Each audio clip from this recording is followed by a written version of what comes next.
नमस्कार, आप देख रहे हैं 4 PM बिहार और मैं हूं अभिषेक मिश्रा। बिहार की राजनीति में इस बात का बड़ा शोर है कि लोक जनशक्ति पार्टी रामविलास के राष्ट्रीय अध्यक्ष चिराग पासवान केंद्रीय मंत्री बनने जा रहे हैं। और ये मामला इसलिए भी बड़ा है, बिहार की सियासत के लिहाज से ये खबर इसलिए भी बड़ी है क्योंकि चिराग पासवान की एनडीए में एंट्री और उनके मंत्री बनने का जो घटनाक्रम है, उनके मंत्री बनने की खबर इस बात से भी जुड़ी हुई है। ये सवाल भी पैदा होता है कि क्या चिराग पासवान के जो चाचा हैं पशुपति कुमार पारस, उनकी एनडीए से विदाई हो जाएगी, उनकी केंद्रीय मंत्रिमंडल से विदाई हो जाएगी और चिराग पासवान केंद्रीय मंत्री बनने जा रहे हैं, तो क्या उनकी सारी शर्तें मान ली है भारतीय जनता पार्टी ने, जिसमें से एक शर्त यह भी है कि चाचा को एनडीए से बाहर कीजिए।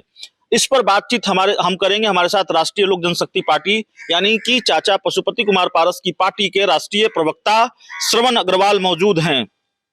तमाम चैनलों पर ये खबरें चल रही हैं और लगातार हमारे पास भी जो जानकारी है, हमने भी ये खबर दिखाई है कि चिराग पासवान केंद्र में मंत्री बनने जा रहे हैं। ये तकरीबन अब तय हो गया है।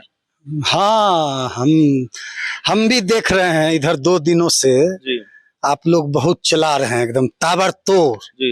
एकदम ताबड़तोड़ एकदम चिराग पासवान, एकदम देख रहे हैं कि चिराग पासवान के समर्थक जो कुछ चंद समर्थक हैं मुट्ठी भर, सुन रहे हैं कि शेरवानी कुर्ता पैजामा एमएलए फ्लैट में सिला भी रहे हैं, पूरी तैयारी कर रहे हैं ओथ सेरेमनी के लिए, है ना। तो कल तक तो वे बिहार के मुख्यमंत्री का ओथ ले रहे थे, बिहार फर्स्ट, बिहारी फर्स्ट। देखो देखो कौन आया, शेर आया, शेर आया। देखो देखो कौन आया, बिहार का मुख्यमंत्री आया। बिहार का मुख्यमंत्री कैसा हो, चिराग पासवान जैसा हो। 2020 के विधानसभा चुनाव के परिणाम के बाद बिहार का मुख्यमंत्री कौन होगा, चिराग पासवान होगा। चिराग पासवान ने अकेले लड़ने का फैसला क्यों लिया, क्योंकि चिराग पासवान बिहार का मुख्यमंत्री बनेंगे, बिहार के मुख्यमंत्री की कमान संभालेंगे। अब मुख्यमंत्री बनते बनते वे चले हैं केंद्र में मंत्री बनने। एक और हैं जो वर्तमान में बिहार के मुख्यमंत्री हैं, जिन्होंने 17 साल से बिहार को परेशान करके रखा है, चौपट करके रखा है। वे चले हैं मुख्यमंत्री से अब प्रधानमंत्री बनने। एक केंद्र में मंत्री बन रहे हैं, एक केंद्र में प्रधानमंत्री बन रहे हैं। तो नहीं बनेंगे क्या चिराग पासवान मंत्री? आप जान लीजिए, राजनीति में आजकल जो नए नए नमूने आए हैं। पहले राजनीति जब होता था, जब हमारे दिवंगत नेता रामविलास पासवान जी गांव की पगडंडियों से, गांव की झुग्गी से, गांव की झोपड़ी से, अंधेरों से, वीरानी से, बदहाली से, बेबसी से, बुर्बती से, गांव के खेत खलियान से निकल के जब देश और राज्य की राजनीति में आए थे, सेवा के लिए आए थे, गरीबों के लिए, बेबसों के लिए, लाचारों के लिए, मजदूरों के लिए, जो समाज में अंतिम पंक्ति में लोग खड़े हैं, उनके हक और अधिकार के लिए राजनीति में आए थे। अब जो राजनीति में उन्होंने डॉक्टर राम मनोहर लोहिया, जननायक कर्पूरी ठाकुर, जयप्रकाश नारायण, चौधरी चरण सिंह, मधुली मिया, जॉर्ज फर्नांडिस, ये सब जिनके असूलों, जिनके सिद्धांतों, जिनके विचारों को पढ़कर संसोपा ने बांधी गांठ, पिछड़ा पावे 100 में 60 था ना नारा, 100 में 90 शोषित है, 90 भाग हमारा है, 10 का शासन 90 पर नहीं चलेगा, नहीं चलेगा, है ना। हमारे नेता कहते थे कि बाग का सही माली, बगीचे का सही माली, ईमानदार माली वही होता है जिसके बगीचे में हर तरह के फूल को खिलने का मौका मिले, अवसर मिले। तो ये राजनीति के जो नए नए नमूने आए हैं, जो राजनीति को समझते हैं कि केवल सत्ता और मलाई और कुर्सी का केवल जो साधन और साधना चाहते हैं, चिराग पासवान कहते हैं सत्ता के लिए मेरी लड़ाई नहीं है। जिनका सत्ता के लिए 2014 में वो सांसद बने जमुई से, 2020 तक उनको बिहार के पासवानों की याद नहीं आई। 2020 तक बिहार के पासवानों के पसीनों से उनको बदबू आती थी। बिहार के पासवानों के पसीनों से, खून से, लहू से उनको दुर्गंध आता था। दिल्ली के 12 जनपद जो हमारे स्वर्गीय रामविलास पासवान जी का सरकारी आवास था, उसमें हाजीपुर के जितने पासवान और हाजीपुर के जितने वोटर और कार्यकर्ता जाते थे दिल्ली के एम्स में इलाज कराने, अपने समस्या अपने परेशानी को लेकर जो दिल्ली जाते थे, बिहार के रामविलास पासवान जी को चाहने वाले जो उनके हजारों लाखों सैकड़ों प्रशंसक थे जो दिल्ली जाते थे इलाज के लिए और कई कामों के लिए, वह जो 12 जनपद का आशियाना था उसमें कई कमरा था, उसमें वह गरीब गुरबे लोग रुकते थे। यह व्यक्ति या जो राजनीति का राजकुमार है, जो सोना का चम्मच लेके पैदा हुआ, जिसने राजनीति में संघर्ष नहीं देखा, जिसने रामविलास पासवान के संघर्ष को नहीं देखा, जिसने अपने चाचा पशुपति पारस के पैर के छालों को नहीं देखा, जिसने अपने चाचा पशुपति कुमार पारस को भूखे पेट सोते हुए संघर्ष करते हुए नहीं देखा, वह उस व्यक्ति ने 12 जनपद का दरवाजा गरीबों के लिए, बिहार के पासवानों के लिए बंद कर दिया। बिहार के पासवानों के लिए जितने वहां कमरे थे सबको तोड़वा दिया। यह था 2014 से 2020 तक बिहार के पासवान की, बिहार के दलित की, बिहार के गरीब की बिहारी फर्स्ट, बिहार फर्स्ट याद नहीं आया। विनाश काले विपरीत बुद्धि, जब नाश मनुष्य में छाता है पहले विवेक मर जाता है। जब यह व्यक्ति, जब पार्टी चिराग पासवान, लोक जनशक्ति पार्टी का राष्ट्रीय अध्यक्ष कौन? चिराग पासवान। लोक जनशक्ति पार्टी संसदीय बोर्ड का राष्ट्रीय अध्यक्ष कौन? चिराग पासवान। लोकसभा में संसदीय दल का नेता कौन? चिराग पासवान। पार्टी का कुशल रणनीतिकार कौन? सौरभ पांडे। पार्टी का चाणक्य कौन? सौरभ पांडे।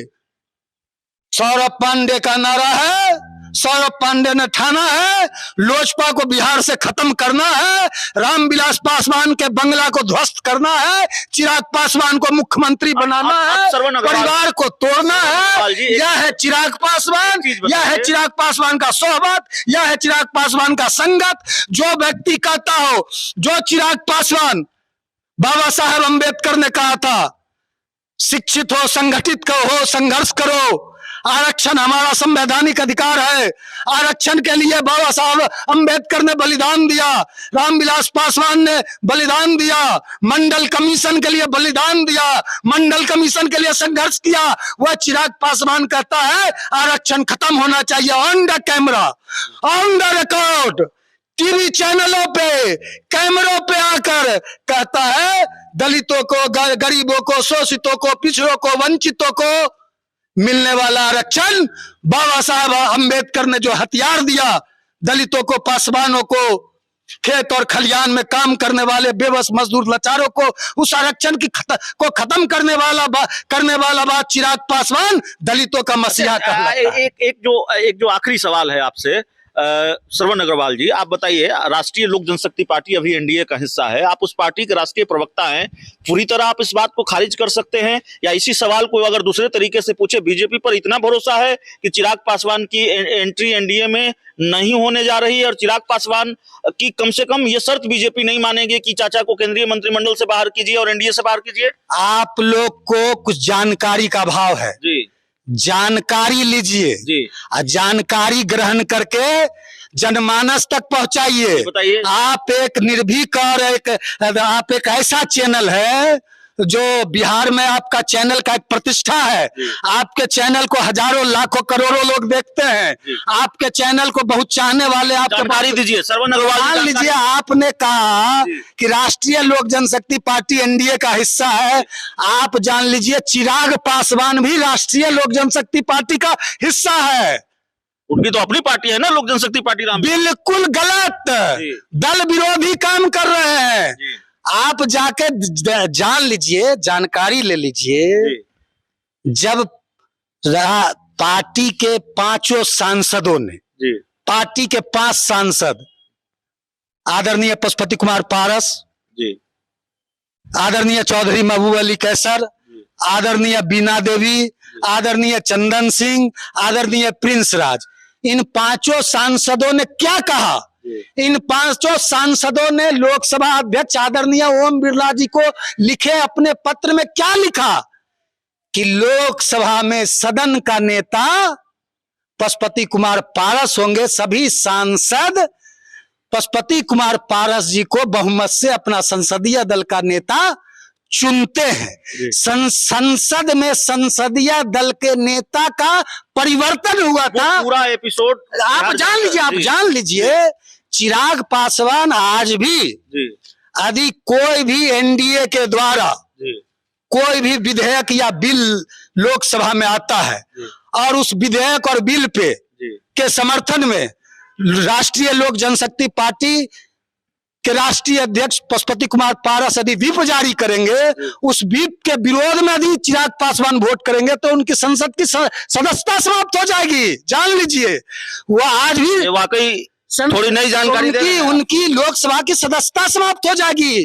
वो जो इतने बेचैन है, जो नैरेटिव सेट कर रहे हैं, वह अपने लोकसभा की सदस्यता बचाने के लिए व्याकुल है। वह अंदर कुछ और है, बाहर कुछ और है। वह कोई भी ऐसा कदम उठाएंगे तो उनकी लोकसभा की सदस्यता चली जाएगी। और जहां तक रही बात राष्ट्रीय लोक जनशक्ति पार्टी और चिराग पासवान की पार्टी की, तो आप जान लीजिए चिराग, फिर जानकारी ग्रहण कीजिए। बताइए। बिहार में 2 विधानसभा के उपचुनाव थे अभी कुछ माह पूर्व, तारापुर और कुशेश्वर। यह चिराग पासवान गए थे दिल्ली में इलेक्शन कमीशन के दरवाजे पर कि हम अपने उम्मीदवार को उतारना चाहते हैं दोनों उपचुनाव में, सो हमको बंगला चुनाव चिन्ह अलाउड करना चाहिए। इन्होंने कहा कि हमारे साथ समर्थन है, क्योंकि राष्ट्रीय अधिवेशन, राष्ट्रीय अध्यक्ष विधिवत चुनाव हुआ था यहाँ राष्ट्रीय कार्य समिति के द्वारा, विधिवत खुलेआम ओपन रूप से, सार्वजनिक रूप से, तो चुनाव आयोग में मामला था। तो चुनाव आयोग ने अंतरिम फैसला दिया, दोनों पार्टी को कहा बस इस दोनों इलेक्शन के लिए, इसी दोनों बाय इलेक्शन के लिए कि आप दोनों आदमी 3-3, ये 3 चुनाव चिन्ह है, ये 3 पार्टी का नाम है, एक आप चुन के दे।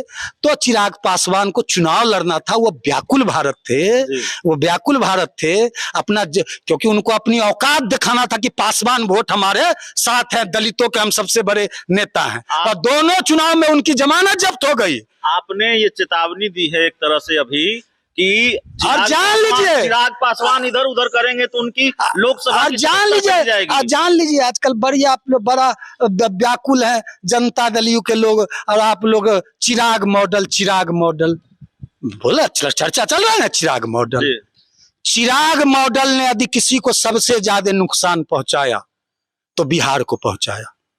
जानिए कैसे? चिराग मॉडल ने यदि सबसे ज्यादा मतलब अपने चिराग से एक तो लालटेन को रोशन किया, वह अपने चिराग से लालटेन को रोशनी दे रहा था और अपने चिराग से बिहार के 14 करोड़ आवाम के 14 करोड़ के जनता के भविष्य को जलाने का काम कर रहा था। मैं बताना चाह रहा हूं ना, वो चिराग मॉडल सोनिया गांधी का मॉडल था, वह चिराग मॉडल राहुल गांधी का मॉडल था। मैंने पहले भी कहा वह चिराग मॉडल प्रशांत किशोर के द्वारा 2020 में रचा हुआ। कैसे? यदि चिराग अकेले चुनाव नहीं लड़ता बिहार में, चिराग ने यदि सबसे ज्यादा किसी को नुकसान पहुंचाया और नुकसान पहुंचाने की योजना थी तो भारतीय जनता पार्टी को पहुंचाने की योजना थी। चिराग पासवान यदि एनडीए में, हम लोग जो चाहते थे, सारी पार्टी चाहती थी कि चिराग एनडीए में लड़े, भारतीय जनता पार्टी के साथ विधानसभा का 20 का चुनाव लड़े, तो आज भारतीय जनता पार्टी बिहार में अकेले दम पे उनका बहुमत होता, अकेले दम पे मुख्यमंत्री। टिप्पणी आपने ये कहा कि चिराग पासवान की सदस्यता चली जाएगी, इधर उधर करेंगे, अपने शब्दों में हम इसको करें। बिल्कुल ये खेल भी होने जा रहा है क्या? बकरे की अम्मा कब तक खैर मनाएगी? ये खेल होने जा रहा है। बकरे की अम्मा कब तक खैर मनाएगी? चलिए देखिए, बड़ा दलित का नेता बनते हैं, दलित का परिभाषा जानते हैं, अंबेडकर साहब को पढ़े हैं, अपने पिता रामविलास पासवान जी के दर्शन को पढ़े हैं। हम लोग तो अपने आदरणीय दिवंगत रामविलास पासवान जी के दर्शन और विचारों को पढ़कर राजनीति में आए हैं। तो चलिए देखिए, श्रवण अग्रवाल जी थे पार्टी के राष्ट्रीय प्रवक्ता, और कितने आक्रामक हैं, किस तेवर में चिराग पासवान पर हमला और सीधी धमकी, चिराग पासवान को इधर उधर करेंगे तो लोकसभा की सदस्यता चली जाएगी। इस रिपोर्ट में इतना ही, बहुत बहुत धन्यवाद।